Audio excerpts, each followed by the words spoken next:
વિધાનસભાનું બજેટ સત્ર છે તે પહેલા કોંગ્રેસ આક્રમક બની છે અને અલગ અલગ મુદ્દે સરકારને ઘેરવાનો પ્રયાસ છે. કયા મુદ્દા રહેશે કે આક્રમકતા? બજેટ ગુજરાતની જનતા માટે છે, તો ગુજરાતની જનતાને જોઈએ એવું બજેટ હોવું જોઈએ. શું છે ગુજરાતની જનતાની માંગણી?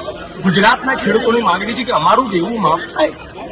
કેન્દ્રમાં યુપીએની સરકાર હતી, 72,000 કરોડનું દેવું માફ કર્યું, તો ભારતીય જનતા પાર્ટીની ગુજરાતની સરકાર ગુજરાતના ખેડૂતોનું દેવું માફ કરે. ખાલી પડેલા સરકારી પદોમાં ભરતી કરવી, એમાં તો કોઈ મોટું રોકેટ સાયન્સ છે. 2-5 લાખ ખાલી પડેલા સરકારી પદ હશે. 28 વર્ષથી તમારી સરકાર છે, એટલીસ્ટ આ બજેટમાં તો પ્રાવધાન કરો કે આટલા રૂપિયા આ સરકારી કર્મચારીઓનો પગાર માટે ફાળવી દઈશું. ફિક્સ પગાર આઉટસોર્સિંગ કોન્ટ્રાક્ટ નાબૂદ કરો. આ શ્રમિકોની, કામદારોની ડિમાન્ડ સાંભળતા અને એમના વિશે બોલતા મને 20 વર્ષ થયા, છતાં ભારતીય જનતા પાર્ટીની સરકાર માંગણી નથી સ્વીકારી રહી. ફિક્સ પગાર આઉટસોર્સિંગ કોન્ટ્રાક્ટ નાબૂદ થવું જોઈએ. બાજુના ભાજપા શાસિત પ્રદેશમાં લાડલી બહેન યોજના છે, તો આપણા ગુજરાતમાં 6,000 આપો.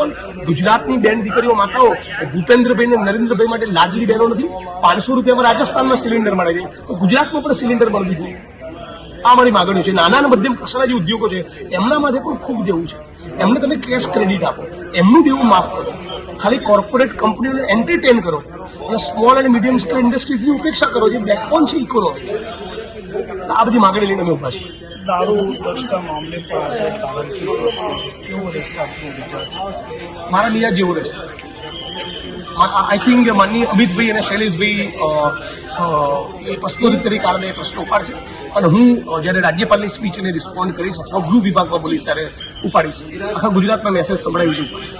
અચ્છા, એ પ્રશ્ન તમને શું લાગે છે કે બજેટમાં કઈ યોજનાઓની જાહેરાત થવી જોઈએ? હવે જે કીધી એ યોજનાની જાહેરાત થવી જોઈએ. એકચ્યુઅલી આ ફક્ત મારું સૂચન નથી, આ ગુજરાતની જનતાની ઓર્ગેનિક ડિમાન્ડ છે.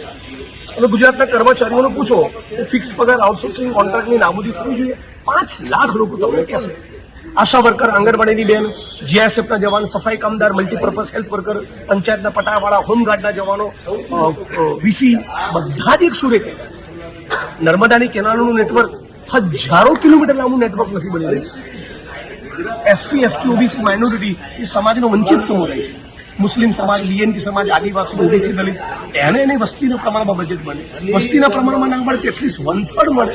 તમે સમાજ કલ્યાણ વિભાગના આદિજાતિ વિભાગનું બજેટ આવેલું જોજો, કેવી ઘોર ઉપેક્ષા આદિવાસી અને દલિત સમાજની કરવામાં આવી છે. યુવાનો સતત કહી રહ્યા છે, ભણી ગયા, ગ્રેજ્યુએટ થયા, ડબલ ગ્રેજ્યુએટ થયા, એમફિલ કર્યું, પીએચડી કર્યું, દેર આર ધ જોબ્સ. ક્યાંથી નોકરી? ખાલી પડેલા સરકારી પદોમાં ભરતી કરો ને, કેમ નથી કરતા? જી, જરૂરથી. તો હવે જોવાનું રહેશે કે જે પ્રકારે આજે બજેટ સત્ર યોજાયું છે અને જે પ્રકારે કોંગ્રેસ